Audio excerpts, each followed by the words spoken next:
Welcome to Operation Healing Heroes. Join us in the boat today as we feature retired Colonel Paul Wharton on the Chippewa flowage in beautiful northern Wisconsin. They served for us. They sacrificed for us. Their stories deserve to be told. Every military veteran has a story to tell. Join our host, Jay Garstecki, as we honor the stories of our true American heroes, one soldier at a time. The mission today is Operation Healing Heroes. Brought to you by Great Clips. In northern Wisconsin, the Chippewa flowage boasts a seemingly endless maze of islands, floating bogs, and channels. The fishing is always on point, and traditions run deep. Weekly Native American powwows can be found honoring their culture with colorful dance and song. Something retired U.S. Army veteran Colonel Paul Wharton can relate to.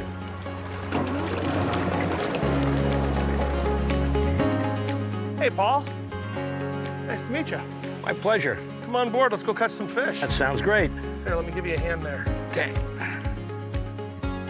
You fish this chain any at all or no? Not really much. Deep sea fishing, but not too much regular fishing. Well, we'll go find some fish. That works. All right, let's do this. As a highly decorated colonel for the U.S. Army, Paul solidified his legacy in his family's deeply rooted tradition of serving in the armed forces. During my time in high school, I got an inkling about maybe going in the military or being involved in it, because I really wanted to be a jet pilot. I really wanted to fly. My dad served in World War II. He was a radar bombardier in B-29s. In fact, he was in the unit that dropped the atomic bomb. His plane didn't, but he was in that unit. So yeah, military service in our family was kind of a tradition. Not that my dad did not make it a career, and neither did my uncle, but the fact that they served was very prevalent. At school, I was thinking of becoming an aeronautical engineer. Yeah, that was my goal, to be an aeronautical engineer, and to go to MIT or go to the Air Force Academy if possible. I wore glasses like Coke bottles, so you had to be perfect vision just to get into the academy. So I didn't make the Air Force Academy, and I really wasn't interested in West Point because that was the Army. You know, I didn't want to be a soldier. I wanted to be an aviator. So I was told that Northeastern University, that I was going to visit with my father, had Air Force ROTC. And that was my way in. Ironically, when I got to Northeastern, I found out all they had was Army ROTC. But I was told that, you know, at the end you could be commissioned in any branch, so I had no problem with that and joined ROTC. And my first day in uniform as a cadet, I saw a whole bunch of guys that were the leaders of the ROTC unit. And we were the largest ROTC brigade in the country. And they all have this forage on, the rope thing that's hanging down. So I asked them, what is that? And why do they all have it? They said, well, that's Pershing rifles. It's a military, like, fraternity, honor society. And all the guys who are the shakers and movers, they're all in Pershing rifles. I said, I want to be like that guy.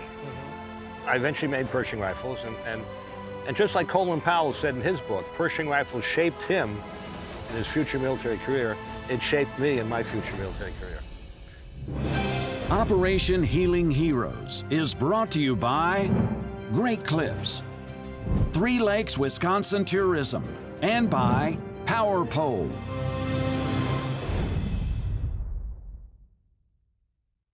Operation Healing Heroes is a nonprofit organization dedicated to documenting the lives of our U.S. military veterans. In addition, we also provide financial support and treatment for post-traumatic stress. Your donation will help heal our heroes.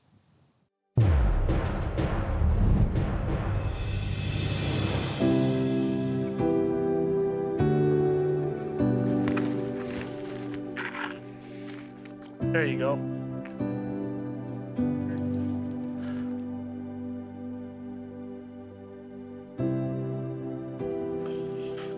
Took your leech. Took my leech. It's a smallmouth, I think. It's a walleye. Oh, you got something. That's a nice little walleye. If we were eating them, that would be an eater. Let's let him go to see another day. Graduating from Northeastern, Paul was hooked. He knew he'd be a career military man.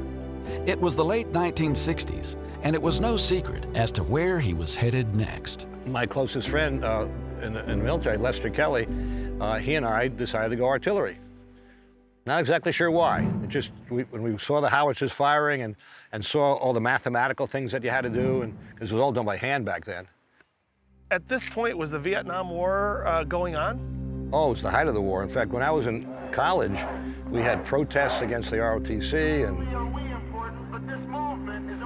got my orders, commissioning orders. They were Vietnam. I wasn't going to Germany or Korea. I was going right to Vietnam. And my brother got orders to Vietnam.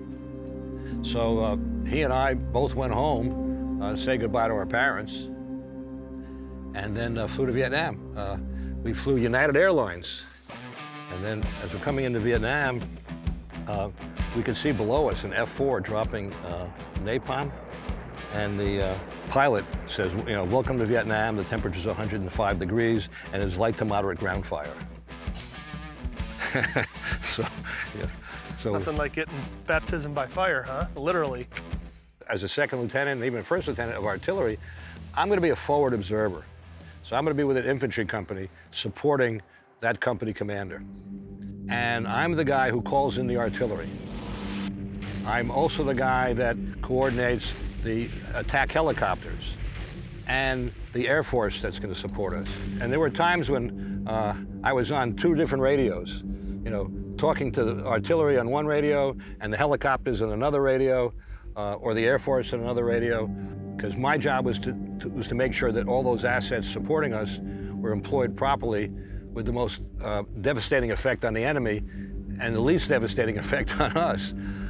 I signed in, and the division artillery commander said, your unit's already been deployed. Why don't you take an orientation and you take a helicopter out to one of the fire bases? So I'm leaning up against a Connex container, and all of a sudden they got overrun. And they told, run to the guns. So I ran to the gun, and there was a sergeant there. I said, can I do anything? No, Lieutenant, but there's some people wounded over there. So I run over there, and I said, can I help? They said, no, we're okay, but we need people shooting, you know, at the perimeter. I said, I can do that. So I ran over the perimeter, and we're shooting at anything that's moving out the perimeter. And the next day, helicopter comes in, and I grab one, and I go back to Camp Eagle. And Division Artillery Commander said, where were you last night, Lieutenant? I said, I was at Airborne. He said, you were at Airborne? I said, yes, sir. It was, it was quite an interesting orientation. And I was assigned to Delta Company, 1st to the 501st Infantry. They had already deployed down to Tam Key area. I get on a helicopter. There's two helicopters flying down. My helicopter had an in-flight emergency, and we crash landed in a field and an open area, and everyone got out, and the thing burst into flames, and they burned real well. The other helicopter comes down, picks us up, and we're kind of almost overloaded because we got it finally gets off the ground. And I'm thinking, I've been here 2 weeks, I've been overrun, and I've been in a helicopter that's crashed, and I got over 50 weeks left. What else can happen? And little did I know that Delta Company, along with the rest of the battalion of the 501st, was about to enter a battle as large as Hamburger Hill, with casualties equal to, or possibly in some cases more than Hamburger Hill, that no one would ever know about for political reasons. Operation Healing Heroes is brought to you by Great Clips, Lumberjack Lodge, and by RECON Boats. He looked at the clip, and he saw that you had given the veterans a rod with their name on it. So he said, Paul, you don't fish. Just tell them your name is Mike Sawyer.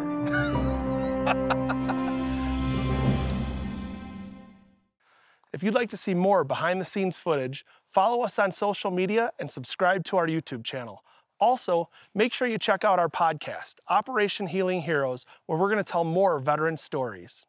If you're a U.S. military veteran in Illinois, Wisconsin, Michigan, Minnesota, or beautiful sunny Florida, log on to our website, takeavetfishing.org, to find an event near you.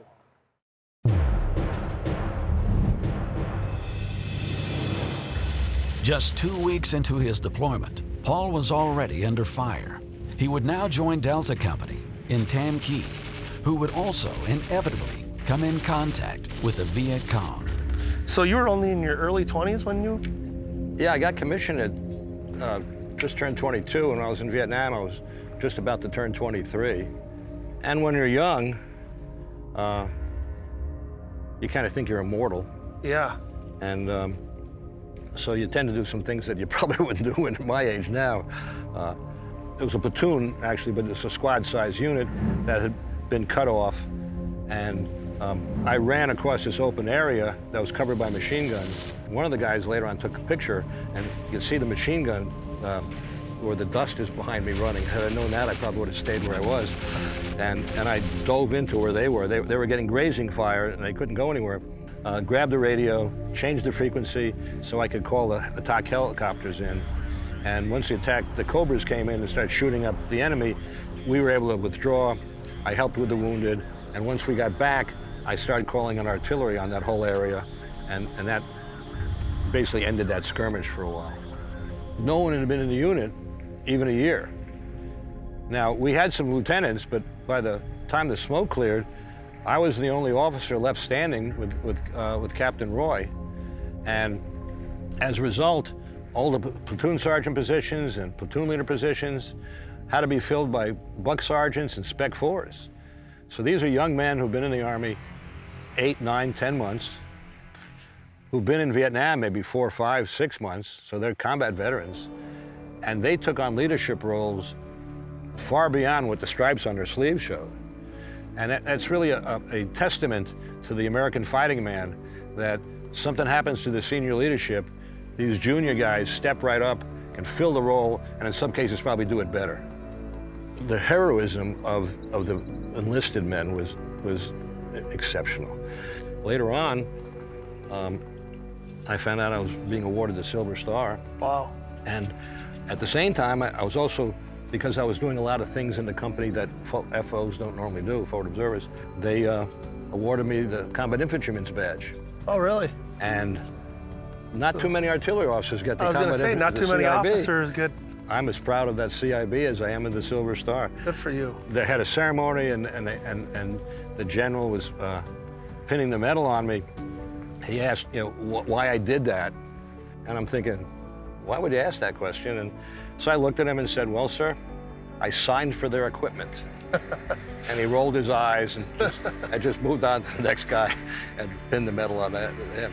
So it's obvious why I did it. Those are my guys. Even though I'm not officially in the unit, I'm their forward observer, those are my guys. And I'm an officer, and I've always told my son, the priority of life is mission, men, and me. The mission comes first, and then your men, and then you. Now, you want to stay alive as much as possible, obviously, sure, but your men come first. And that's true whether you're in a chow line or whether you're in combat. As an officer, you have a sacred responsibility to defend the Constitution and for the men that have been entrusted to your care if you are a commander.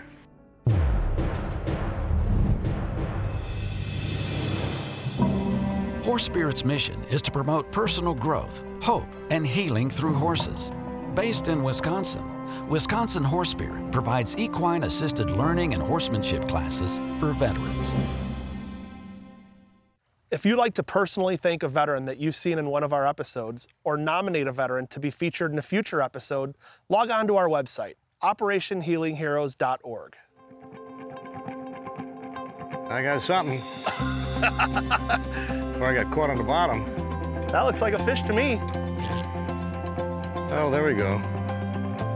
With a little bluegill. Yeah. Oh, we didn't get skunked. Oh, come here, little one. Oh. Nice job. I retired after 30 years, 1 month, and 1 day, because that was a mandatory retirement for a colonel. You know, people have asked me about the different commands, and I was very fortunate to have a number of commands. A-Team, Battery Command, Battalion Command. I was a school commandant. I commanded a training brigade, and I was a Division Chief of Staff, which is a command equivalent. I kid some of my friends. I said they kept giving me new commands until I finally got it right. But the one that stands out the most is Battalion Command. It's the last command where you actually can reach out and touch soldiers. You're not a VIP, you're their commander, and you're down there with them, out in the field, doing whatever they do. And when we came out of the field after an RTEP, an Army Evaluation Test, which we maxed, and it was pouring rain, and we were at Fort Stewart, Georgia. And I stood there with my Sergeant Major with my beautiful Cochrane jump boots, saluting everyone as they went by. They saluted me, and they were cheering. That moment, watching the unit file past and having each one of them salute me next to the birth of my children and my marriages, that's the most indelible moment of my life that I will never forget. My dad always told me that he wanted me to go beyond what he did. And I guess in certain respects I probably have, even though I'm extremely proud of my dad. No, I definitely outranked him. He was a warrant officer, a flight officer. I did make colonel. My son went to West Point and has done things and his career has gone so far beyond anything that I ever did. Real underachiever, West Point, Harvard, PhD from Duke, 5 deployments, White House fellow, served on the National Security Council. You can tell I'm not proud of him at all. His sister has, I think, 3 masters and a PhD as well, from Alabama. I told it's about time she went to a decent school. And she is a research scientist up in Washington, D.C. area. She had been a tenured professor beforehand. Her field of study is social work. And my youngest daughter was an actress. She's a yoga instructor, teaches all over the world in Costa Rica and Sicily. And I am so proud of my children. And then I see my grandchildren, my son's children, because my daughter-in-law is also airborne qualified. She's a colonel. High-speed, low-drag kind of woman. And I see that the 2 children they've raised, incredibly little kids, 9 and 10 years old. You know you can't outfish the guide, right? I have no intention to. Right. Even though I'm up 2 on you. I don't even know what you're talking about. Your 1 was bigger than my 3 to combine. I'm glad you noticed that. Here's fish number 2. Number 7. Let's see if you can get this one in the boat. I can get him in a boat. All right, good work.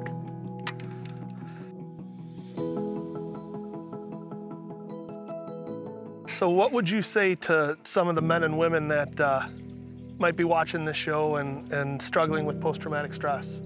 Get help. I had a particular officer who I will not name. He was struggling with PTSD, and he said, you know, if I go see somebody, my career will be over. And I told him, I said, if you don't see somebody, you won't have a career. Yeah. And fortunately, the Vice Chief of Staff of the Army at the time announced that he had PTSD, and he was 4-star general. And it kind of broke down the stigma. You know, if you want to use horse therapy, fine. If you want to have dog therapy, fine. If you want to have art therapy, whatever it is, you know, work with the group in the VA, you got to get it. And if your family's struggling, have them help too. Right. As part of honoring our veterans and saying thank you for your service to our country and sharing your story with us, we've got this custom Thorne Brothers fishing rod. It's built with a St. Croix blank, and My goodness. it's got our logo on there along with all the branches of service. And it says here, in appreciation of your sacrifice and service, custom built for Paul Wharton. So you've got your own fishing rod now, should you ever decide to take up fishing in your retirement. In addition to that, we've got your very own Paul Wharton Operation Healing Heroes jersey. Paul Wharton and Wharton on the back, and that's for you. Fantastic. Thank you so much for your service. Oh, you're very welcome. Welcome home. Thanks, Jay. Thanks for the leadership that you've provided to all of our men and women, and it's without men like you that this country doesn't get to do what we do, and this is what we enjoy doing. We enjoy being in the outdoors and healing our heroes. You know, doing what I did was just obligation of citizenship. So, thank you very much. You're very welcome, Jay. Appreciate it.